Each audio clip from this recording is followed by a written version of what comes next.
Hello everyone, welcome to the Indian Bull. So, should we buy Vodafone Idea stock? Yes or no? हमें खरीदना चाहिए या नहीं खरीदना चाहिए? इसके ऊपर बात करने से पहले ये न्यूज़ देख लेते हैं। ये देखिए, ये क्या रिलीज हुआ है? Vodafone Idea delivered highest voice quality in December 2020, reveals TRAI.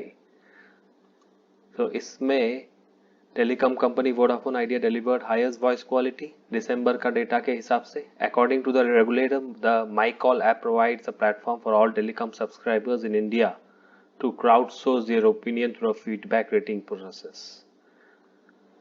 सो ये एक बहुत पॉजिटिव न्यूज़ है जो एयरटेल, BSNL, जियो से बेहतर इन्होंने वॉइस क्वालिटी प्रोवाइड किया। बेसिकली इस रेट पे जो करंट मार्केट प्राइस चल रहा है इसका 11.60, I think it's a buy buy, I don't know. Let me show you one more इसका जो न्यूज़ आया है। और एक रीज़न है इस सेक्टर में, बेसिकली टेलीकॉम सेक्टर में जाने के लिए, in future those people who are long time investors, not daily traders, you will see that telecom industry जो है वो बूम बूम बूम है basically.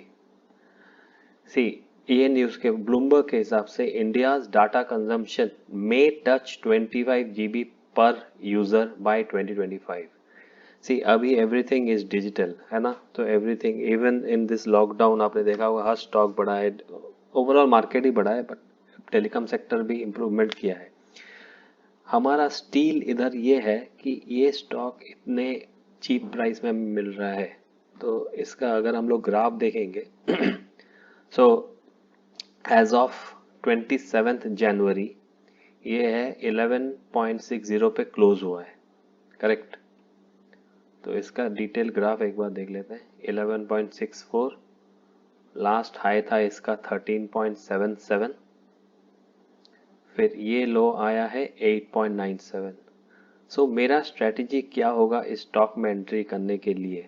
C, I am a long term investor, even if it goes down at this level I am ready to hedge.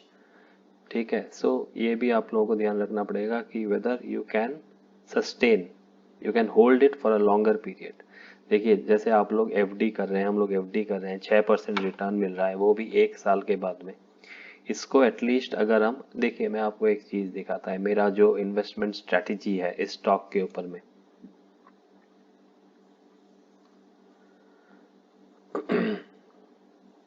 सो अगर आप screen देख पा रहे हैं तो सपोज एक एवरेज बजट, फॉर एग्जांपल मैंने 10,000 का बजट लिया है, करंट मार्केट वैल्यू 11.6 है। ठीक है, इस बजट को मैंने दो स्प्लिट में किया है, एक है रिस्क बजट और एक है लॉन्ग टर्म बजट जो मैं हेजिंग के लिए यूज करूंगा एट अ लेटर स्टेज। सो 10,000 से मैंने रिस्क बजट 50% हटा दिया। अभी मेरा फर्स्ट एंट्री 2,500 रुपए का होगा 11.25 मार्केट पे। when it comes to 11.25 budget का, budget is going to come, so उसके हिसाब से if it reaches 11.25 I will buy for 2,500 rupees का स्टॉक। तो मुझे आएगा 2,500 डिवाइड बाई 11.25, 220। ठीक है, उसके बाद में सेकेंड एंट्री अगर थोड़ा गिरता है तो 10.10 रुपये 50 पैसे में और 2,500 लेगा मैं, 2,500 रुपये का, तो मुझे 238 अप्रॉक्स आ रहा है। मेरा इसका एग्जिट शॉर्ट टर्म क्या होगा? अगर मैं एग्जिट करने की सोच रहा हूं तो मेरा एग्जिट होगा 13.5। 13.5 में अगर मैं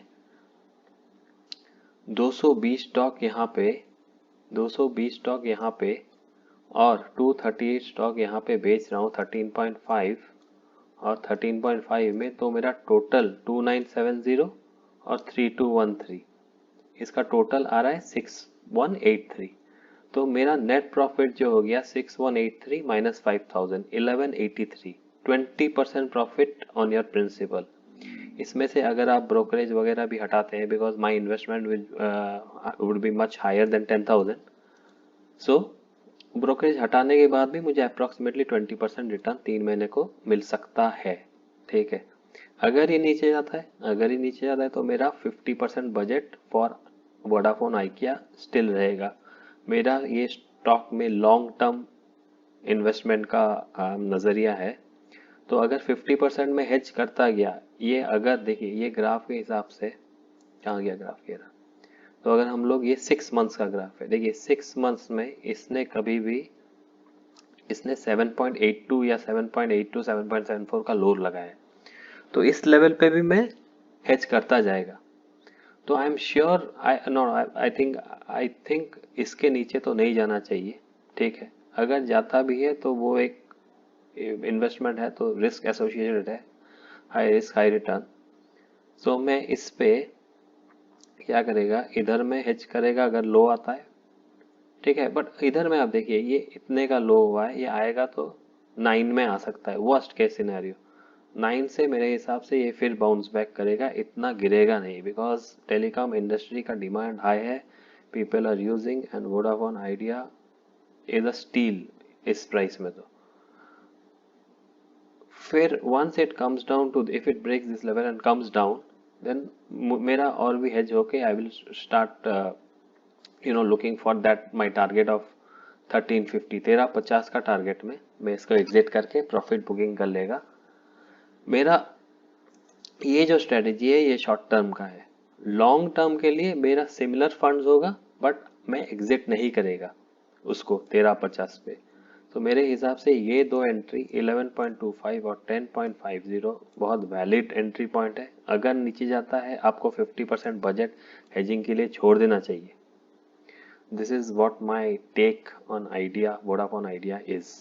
आप लोग ज़रूर बताना आप लोगों को क्या लगता है ये न्यूज़ के हिसाब से, और टेलीकॉम इंडस्ट्री इन जनरल। देखिए मार्केट तो नीचे जा रहा है, सारे स्टॉक इम्पैक्ट होंगे, वो तो इन जनरल हैं, बट मुझे नहीं लगता मार्केट एक साथ में इतना नीचे जाएगा। ये एक रिकवरी फेज में भी जाएगा। ये कहाँ गया, ये एक साथ ऐसे डाउन टर्न मारने से पहले एक अप जरूर देना चाहिए मेरे हिसाब से। देखते हैं क्या होता है आफ्टर बजट।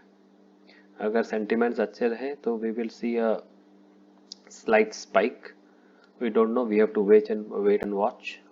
इसका एक ईयर का अगर आप देखेंगे, एक ईयर में ऑब्वियसली एक ईयर देख के तो कोई फायदा नहीं है अभी। Okay, all the best. आप लोग मुझे ज़रूर बताना मेरा ये स्ट्रेटजी सही है या गलत है। अगर गलत है तो फिर मुझे एडवाइस कीजिए कि कैसे इसको सही करूं और किस हिसाब से वोडाफोन आइडिया में एंट्री करूं। हाँ, ये पेनी स्टॉक है मुझे पता है, बट बहुत सारे रिटेल कस्टमर्स ऐसे भी हैं जो जैसे जियो वगैरह में उस प्राइस के हिसाब से एंट्री नहीं ले पा रहे हैं क्योंकि इट इज़ एक्सपेंसिव। तो इसमें अगर हम लोगों को थोड़ा हाई रिस्क है, मॉडरेट हाई, बट रिटर्न भी हाई मिल सकता है। आई थिंक दैट मेरे हिसाब से ये अगर आप हम लोग एक साल तक होल्ड करेंगे, ये आप देखिए ये किधर गया, ये 2020, ये कितने का है, एक मिनट,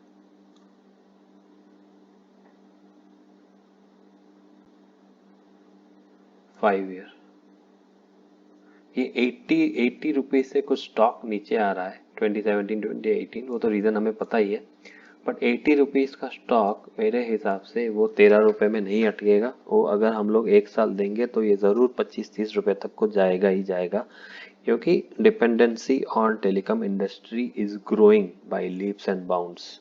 ठीक है, प्लीज कमेंट्स में बताना कि आप लोगों को मेरा ये स्ट्रेटजी सही लगा या गलत लगा।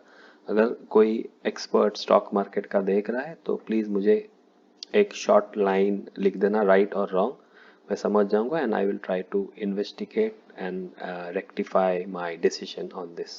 Thank you for watching. I hope हम लोगों को stock market always keep us on our front foot rather than going back foot. So always be a bull, and enjoy the stock market as per your risk appetite. Thank you very much. Bye.